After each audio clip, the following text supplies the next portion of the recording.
when you do your presentations, when you do virtual presentations, I get this question all the time too. Do you use a script? Like, how much are you relying on notes, and how much are you maybe owning that content a little bit more and riffing on things? Okay, well, when it's a new session or a new class that I'm doing, I will typically have a printed out note right next to me in my workspace.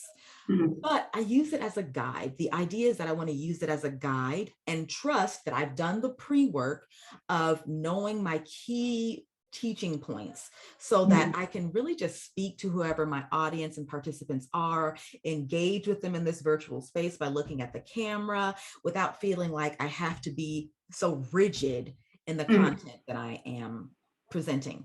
But I Yeah. do, I will print it out just to keep me on track because I don't want to go too far down sharing examples and stories.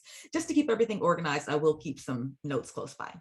Yeah, totally. Yeah, I do the same thing. And so when you talk about doing the pre-work, like you do the pre-work of familiarizing yourself with the teaching points, with the content, this is always interesting. And I have my own theory on this, but how do you know when you've done enough pre-work? Like, how do you know when you're ready to go live?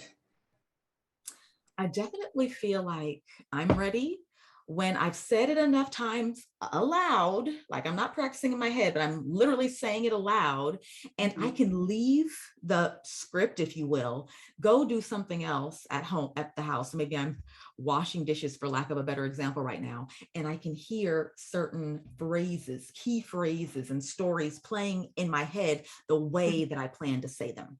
That lets Mhm. me know, okay, I'm developing some muscle memory in this. I've done Mhm. enough pre-work.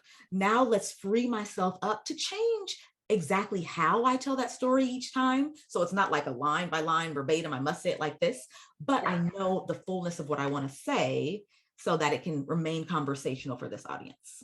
Yeah, totally. For me, it's definitely this emotional shift that happens. Like, I'll pre whatever teaching at like a class or workshop I'm going to teach, Mhm. pre that class, if I'm still feeling anxiety about teaching the class instead of excitement, then Ooh. I know, oh, okay, I better go back to those notes and kind of practice. And I love what you said about practicing aloud, because I think so many people don't understand the value of actually hearing your own voice spoken, and like you said, that muscle memory of getting it out of your mouth.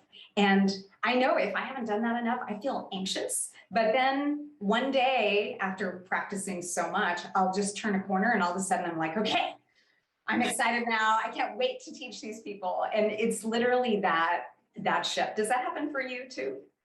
Yeah, you mentioned that the shift going from anxious to excitement. I love that. I feel like sometimes that does happen for me. Uh-huh. I've experienced that before, but I've never thought about saying it that way. So thanks, Rebecca.